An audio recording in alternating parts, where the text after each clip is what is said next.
Hello everyone, hope you all are fine. আশা করি সবাই ভালো আছো, সুস্থ আছো। ফর দ্য প্রিভিয়াস লেসন, বিগত কয়েকদিন ধরে আমি যে লং ভিডিওগুলো তোমাদেরকে দিচ্ছি, I don't know, I do not understand, আমি ঠিক করে বুঝতেও পারছি না that how is it improving and how is it going on for all of you. তোমাদের জন্য এটা কতটা ইমপ্রুভ দিচ্ছে, কতটা ভালো রেজাল্ট আনছে, I can not understand because of yourself. যেহেতু তোমরা কোনো কমেন্ট করছো না, আমাকে বলছো না কোনো রকম প্রবলেম হচ্ছে কি না, ভিডিওগুলো তোমাদের ভালো লাগছে কি না, সো অ্যাজ ইউজুয়াল আজকেও আমি তোমাদের জন্য নতুন একটা ভিডিও এনেছি। আজকের ভিডিওটা হলো নেক্সট কিছু টিপস স্পোকেন ইংলিশের জন্য। স্পোকেন ইংলিশের জন্য প্রথম যে কিছু রুলস আমাদেরকে ফলো করতে হয়, তার মধ্যে ফার্স্ট রুল যেটা হচ্ছে learn to say yes or no. খুব ইউনিক একটা tip, learn to say yes or no. সবার আগে নিজেকে নিয়ে ভাবো যে তোমরা ইংলিশকে ভালোবাসো কি না। যদি ভালোবাসো সো ইয়েস, যদি ভালো না বাসো সে নো। যদি ইংলিশ ল্যাঙ্গুয়েজটাকে তোমরা ভালো না বাসো তাহলে স্পোকেন ইংলিশের প্রতি ঝোঁক রেখে কোনো লাভ নেই। যদি ইফ ইট ইজ এস, যদি এটা হ্যাঁ হয় তাহলে অবশ্যই তোমাদের জন্য এটা খুব ইনফ্লুয়েন্সিয়াল। তো ওইটা আগে তোমাদের কিন্তু ভেবে নিতে হবে। নেক্সট, যদি হ্যাঁ হয়, if it is yes, so make a triangle in your mind. মাথার মধ্যে, ব্রেনের মধ্যে একটা ট্রায়াঙ্গেল আঁকো। প্রথম ট্রায়াঙ্গেল হচ্ছে repeat, then fall, then again repeat, then learn, then again repeat, then approach. এই যে থিওরিটা খুব ইউনিক একটা থিওরি, তোমরা কোথাও খুঁজে পাবে না। If you are in my channel then you can understand. প্রথমে কেন বললাম রিপিট? রিপিট কথার মানেটা কি? রিপিট মানে হলো তুমি প্রত্যেক দিন যে যে কথাগুলো শুনছো, বাংলায়, আমি বাংলায় বলছি, তোমরা প্রত্যেক দিন যে যে কথাগুলো শুনছো, যে কোনো ধরনের কথাবার্তা, কারণ আমরা ডেইলি বিভিন্ন ধরনের কথা বলি, বিভিন্ন ধরনের ওয়ার্ডস আমরা ইউজ করি, এবং সেই ওয়ার্ডসগুলোর কিন্তু আমরা বিভিন্ন ইংলিশ ওয়ার্ড বা সেই ওয়ার্ডসগুলোর কিন্তু, বাংলা ওয়ার্ডসগুলোর কিন্তু ইংলিশ ওয়ার্ডস আমরা জানি, বাট আমরা ব্যবহার করি না, we will not use. So you have to use it. এই জন্যই আমি ফার্স্টে এখানে লিখেছি রিপিট। রিপিট কথার মানে যে ওয়ার্ডগুলো তোমরা ডেইলি শুনছো, তোমরা বলছো, নিশ্চয়ই তোমরা বিভিন্ন কাজের মধ্যে যুক্ত থাকো, কেউ অফিসে কাজ করো, কেউ অ্যাজ আ স্টুডেন্ট, কেউ হাউস ওয়াইফ আছো, কেউ চাইল্ড আছো। সো বিভিন্ন মানুষ বিভিন্ন ধরনের কর্মের তোমরা ব্যস্ত থাকো। সো প্রত্যেক দিন যে সমস্ত ওয়ার্ডগুলো তোমরা শুনছো সেগুলোকে রিপিট করার চেষ্টা করো, বিশেষ করে যে সমস্ত ইনফ্লুয়েন্সিয়াল ওয়ার্ড। কারণ ডেইলি কিন্তু আমরা স্কুলে গেলে আমাদের টিচার্সদের কাছ থেকে গুড মর্নিং শুনি, কিছু কিছু ওয়ার্ডস কিন্তু টিচাররা বলে, সেগুলোও কিন্তু আমরা শুনি। As a student, as a child, as a student আমরা কিন্তু বিভিন্ন ধরনের ওয়ার্ডস আমাদের টিচারদের কাছ থেকে শুনি, আমাদের ফ্রেন্ডসদের কাছ থেকে শুনি। তো সেগুলো রিপিট করো, রিপিট করতে করতে সেগুলোকে মনে মনে ভাবতে থাকো এবং সেই ওয়ার্ডগুলোকে ইংলিশে কনভার্ট করার চেষ্টা করো। কোনো ফ্রেন্ডসদের সাথে আমরা বলি হাই, হাউ আর ইউ, রিটার্নে পাই, রিটার্নে উত্তরটা যেতে পাই ইয়েস আই এম গুড। যদি ভালো হই, যদি ভালো হয় তো বলবে ইয়েস আই এম গুড, যদি খারাপ হয় তো বলবে yes I am not good, I am feeling very tired. বিভিন্ন ধরনের ওয়ার্ড থাকে। টিফিন টাইমে আমরা কি বলি?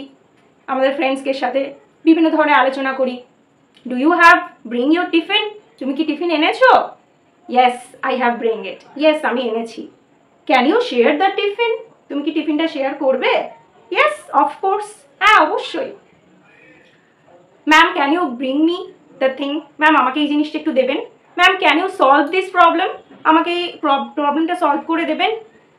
Ma'am please explain it, ma'am এটাকে এক্সপ্লেন করুন, এটাকে আবার বলুন। Ma'am I can not understand, আমি বুঝতে পারিনি।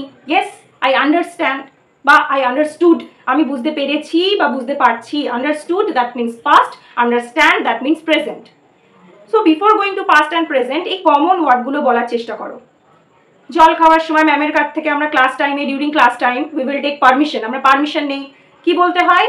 Ma'am may I drink some water? Ma'am তখন কি বলে? Yes you can. Ma'am may I go to toilet? Yes you can. So এই ছোটো ছোটো ওয়ার্ডগুলো তোমরা রিপিট করার চেষ্টা করো, specially I am telling for the students, for the little students. Housewife, প্রত্যেক দিন আমরা ঘরে যে সমস্ত কাজ করছি, আমাদের রিলেটিভসদের সাথে কথা বলছি, সেই ছোটো ছোটো কথাগুলোকেই ছোটো ছোটো ওয়ার্ডসে ডিভাইড করো। আমি অলরেডি তোমাদেরকে শিখিয়েছি কী করে একটা সেন্টেন্স মেক করতে হয়। সো সেই বাংলা ওয়ার্ডগুলোকে এখন গুগল ট্রান্সলেট আছে, সো সেই ক্ষেত্রেও কিন্তু তোমরা গুগল ট্রান্সলেটারের সাহায্যে সেই বাংলা ওয়ার্ডগুলো ইংলিশে কী করে হয় তোমরা অবশ্যই জানতে পারবে। যদি সব ক্ষেত্রে সব ওয়ার্ডের ইংলিশ মানে আমরা জানি না, সো এই জন্যেই আমরা বিভিন্ন ধরনের অ্যাপসের সাহায্য নিতে পারি। সো এই ক্ষেত্রে হাউসওয়াইফরাও তোমরা বিভিন্ন ধরনের ছোট ছোট বাংলা ওয়ার্ডকে কিন্তু ইংলিশে কনভার্ট করতে পারবে এবং ইজিলি বলতে পারবে। আমরা সাধারণত বাড়িতে যদি ছোট বাচ্চা থাকে, হাউসওয়াইফরা তারা কি বলে, প্লিজ কাম বেবি, তার চাইল্ডকে, you can go to the toilet, টয়লেটে যাও, গো টু দ্য ওয়াশরুম, ওয়াশরুমে যাও, গো ফর দ্য বাথ, স্নান করতে যাও, কাম ফাস্ট, তাড়াতাড়ি এসো, হ্যাভ ইউর লাঞ্চ, লাঞ্চ করো, go to sleep, go to bed, স্লিপকে আমরা বেড হিসাবে বলতে পারি, গো টু বেড মানে গো টু স্লিপ, যাও ঘুমিয়ে পড়ো, ডোন্ট টক, বেশি কথা বলো না, don't talk much, be quiet, চুপ করো। সো এই ছোট ছোট ওয়ার্ডগুলোকে ডিভাইড করো এবং জুড়ে জুড়ে সেন্টেন্স বানাতে শেখো। বিভিন্ন অফিসে যারা কাজ করেন তাদের তো অবশ্যই কিছু কিছু ক্ষেত্রে অনেকের জীবন শৈলীর সাথেও আমি অভিজ্ঞ। ওয়ার্ক টাইমে যারা প্রথম প্রথম ইন্টারভিউ দিতে যায় তাদের ভীষণ রকমের প্রবলেম হয়, কি করে ইন্টারভিউ দেবে বুঝতে পারে না, কনফিডেন্স থাকে না। সো সেই ক্ষেত্রে কিন্তু কনফিডেন্সটা খুবই জরুরি। Without confidence, lack of confidence, you can not borrow it. যদি কনফিডেন্সের অভাব থাকে তাহলে কিন্তু যে কোনো নতুন ল্যাঙ্গুয়েজ শিখতে অনেক অনেক প্রবলেম হয়। সো মন থেকে এটা আগে রেডি করতে হবে যে হ্যাঁ আমি অবশ্যই পারবো, আমি ল্যাঙ্গুয়েজটাকে শিখবো। তো সেই ক্ষেত্রে কি হয়, কনফিডেন্স লেভেলটা হাই হয়ে যায় আস্তে আস্তে এবং কিন্তু আমাদের সেই ইন্টারেস্টটা অটোমেটিকলি সাইকোলজিক্যালি চলে আসে যে হ্যাঁ আমরা পারবো, আমাদেরকে পারতে হবে, শিখবো। ইন্টারভিউয়াররা যখন আমাদের কাছে প্রশ্ন করে, আমি ফার্স্ট যারা অ্যাজ অ্যান ফ্রেশার হিসাবে কোনো কোম্পানিতে জয়েন করতে চায় তারা কিন্তু ইন্টারভিউয়ের সামনে প্রচণ্ড নার্ভাস ফিল করে, এটা আমি প্রচুর দেখেছি, আমার ব্যক্তিগত দিক থেকে আমি বলছি। তো তখন কি হয়, আমাদের মাইন্ডে বিভিন্ন রকমের প্রশ্ন ঘুরতে থাকে। তো এই প্রশ্ন ঘোরাটা সবার আগে বাদ দিতে হবে। খুব কনফিডেন্টলি আমাদের যে ইন্টারভিউ নিতে চলেছেন তার সামনে খুব কনফিডেন্টলি নিজেকে এক্সপ্রেস করতে হয়, প্রথম কথা। দ্বিতীয় কথা, ইন্টারভিউই যখন তোমাকে কোনো প্রশ্ন করবে সেই প্রশ্নের উত্তরে উনি যে ল্যাঙ্গুয়েজে তোমাকে প্রশ্ন করবে সেই ল্যাঙ্গুয়েজেই কিন্তু তার কথার উত্তর দিতে হয়, এটা নিয়ম। যদি উনি বাংলায় প্রশ্ন করেন বাংলায় উত্তর দেওয়া উচিত, যদি উনি ইংলিশে কোয়েশ্চেন করেন so try to speak in English, তখন কিন্তু ইংলিশে কথা বলা উচিত। কিন্তু এমন কোনো কথা সেই মুহূর্তে বলাটা উচিত না যেটা আমি কনফিডেন্ট না। ইফ দ্য ইন্টারভিউ কোয়েশ্চেন, যদি ইন্টারভিউ তোমাকে কোয়েশ্চেন করে হোয়াটস ইউর নেম, তোমার নাম কি, সো সেই ক্ষেত্রে আই অ্যাম, দেন তোমার নাম বললে। নেক্সট ইন্টারভিউয়ের common question, where do you live in, তুমি কোথায় থাকো, দেন তুমি যেখানে থাকো বলবে আই লিভ ইন, দেন তোমার place. If you are living in Bangladesh or any kind of area in Bangladesh, so you can say that. If you live in India, any kind of specific city, যদি তুমি কলকাতায় থাকো বা অন্য কোনো specific জায়গায় থাকো জায়গাটার নাম বলে দেবে, যেরকম I live in Kolkata. Next question, common question যেটা ইন্টারভিউরই করে, why you came here, what do you want, কেন তুমি এখানে এসেছো এবং তুমি কি চাও। সো এক একটা কোম্পানির এক একটা পোস্ট ওপেনিং থাকে, সো সেই ক্ষেত্রে কিন্তু তুমি সেই পোস্টের কথাটাই উল্লেখ করবে। যদি তুমি একজন নিউ বা ফ্রেশার হও, কোনো টেক সেক্টরে জয়েন করতে চলেছো বা কোনো কল সেন্টারে জয়েন করতে চলেছো, সেই পোস্টের নামটা বলবে। ধরে নিলাম কোনো কল সেন্টারে অ্যাজ অ্যান HR রিক্রুটার তুমি পোস্টে জয়েন করতে চাইছো, তখন তুমি বলবে I am pursuing the job, then তোমার ওই জব পোস্টটার নাম, I am pursuing the job, তারপরে পোস্টটার নাম। নেক্সট যে কোয়েশ্চেনটা ইন্টারভিউয়ে বেশিরভাগ হয়, হোয়াট ইজ ইউর এক্সপেকটেশন, তোমার এক্সপেকটেশন কতটা বা কি। এখানে কিন্তু এক্সপেকটেশন মানে তোমার কোনো হবি চাইছে না, তোমার কোনো হবি ডিটেলস চাইছে না বা তোমার এক্সপিরিয়েন্স ডিটেলস চাইছে না, তুমি কত টাকা স্যালারি এক্সপেক্ট করো সেটাই কিন্তু তোমার কাছে জানতে চাইছে। তুমি তখন তোমার এক্সপেকটেশন বলতে পারো। If you need more than the company is giving you, যদি কোম্পানির অফারিংয়ের থেকে তোমার বেশি কোনো স্যালারি এক্সপেকটেশন থাকে তুমি বলবে আই নিড মোর। যদি তোমার এক্সপেকটেশন না থাকে তুমি তখন বলবে ইট ইজ নেগোশিয়েবল, মানে যেটা কোম্পানি ডিসাইড করবে সেটার সাথেই তুমি সহমত। তার মাঝে মোস্ট কমনলি আরেকটা ইন্টারভিউ কোয়েশ্চেন থাকে, what is your last qualification, তোমার লাস্ট কোয়ালিফিকেশন কি? তখন তুমি বলবে মাই লাস্ট কোয়ালিফিকেশন, যদি তুমি গ্রাজুয়েট হয়ে থাকো বলবে আই অ্যাম গ্রাজুয়েট, যদি তুমি এইচএস হয়ে থাকে আই অ্যাম এইচএস পাস্ট, যদি এমপি হয়ে থাকো বলবে I am MP passed, but I have skills to suit this job. লাস্টে এটা বলে তোমাকে ফিনিশ করতে হয়। বিকজ কখনো ইন্টারভিউয়ের সামনে যে তোমার ইন্টারভিউ নেবেন তার সামনে আনকনফিডেন্ট হতে নেই, তোমাকে নিজেকে প্রুভ করতে হয়। এটার মানে হলো তোমার লাস্ট কোয়ালিফিকেশন যেটাই হোক না কেন, এই জবটা পাওয়ার জন্য তোমার মধ্যে সব স্কিল আছে। আর যদি নাও থাকে বলবে I am graduate, I have so many skills to suit this job,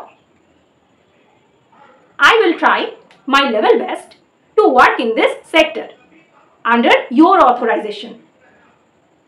এটার পুরোটার মানে আমি গ্রাজুয়েট, আমার মধ্যে অনেকগুলো দক্ষতা আছে যেটা আমার এই জবটাকে স্যুট করে।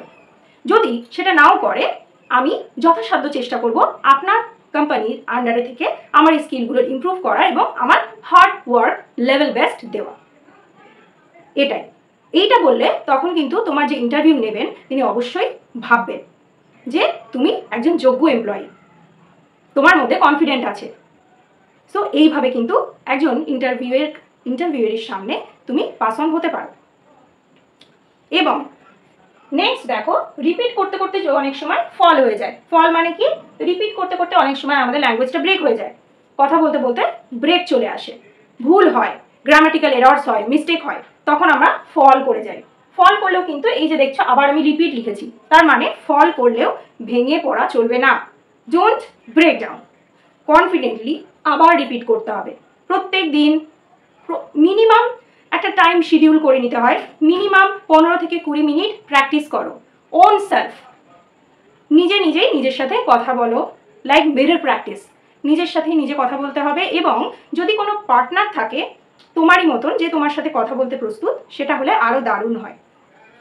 এইভাবে রিপিট করতে করতে আমরা লার্ন করি, ল্যাঙ্গুয়েজটাকে লার্ন করি।